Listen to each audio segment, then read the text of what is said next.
일반적으로 우리가 은사 받은 사람들이 그 은사에 맞는 직임을 받는 것입니다. 은사가 무엇이냐? 은사는 예수님께서 성령이 너희에게 임하시면 너희가 권능을 받겠다 하셨는데 이 권능을 세분화시킨 것입니다.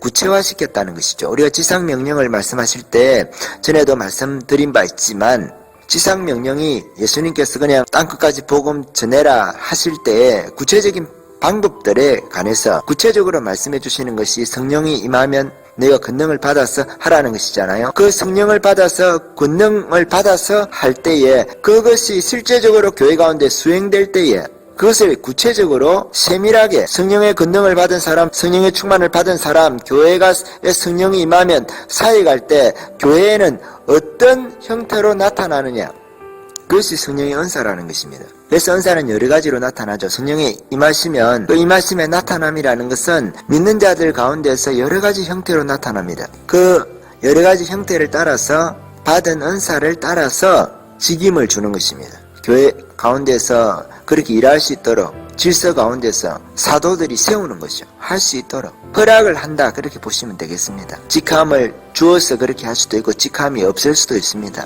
그렇지만은 그 사람이 그런 은사를 받았다는 것에 관해서 교회가 공인해 주는 것입니다. 공적으로 모임 가운데서 인정을 해주는 것입니다. 그 사람이 그 일을 할 수 있도록. 그래서 그 사람은 교회의 덕을 세우는 사람이기 때문에 유익한 사람이기 때문에 그 일을 하도록 허락한다, 이런 겁니다. 허락된 사람이 한다고 해서 무조건 병이 고쳐지고 무조건 귀신이 나가고 이런 것이 아니잖아요. 무조건 큰 일이 일어나는 게 아닙니다. 하나님의 역사가 있어야 돼요. 그것을 위해서 우리가 기도해야 하는 것입니다. 간절히 기도해야 하고 교회가 그러한 은사를 받은 분들을 통해서, 목사님들을 통해서, 아니면 교회 가운데서 기도하시는 분들을 통해서, 교회 허락 가운데서 그런 일들을 활성화될 수 있도록 기도하라는 것입니다. 그렇게 해야 하는 것이 역사의 의미입니다. 그런데 오늘날에는 조금 이게 거꾸로 가는 듯한 경향을 보이게 됩니다. 제가 무슨 말씀을 드리려고 이 말씀을 드리느냐 하면, 은사를 받지 않고 은사가 없는 상태에서 은사와 상관없이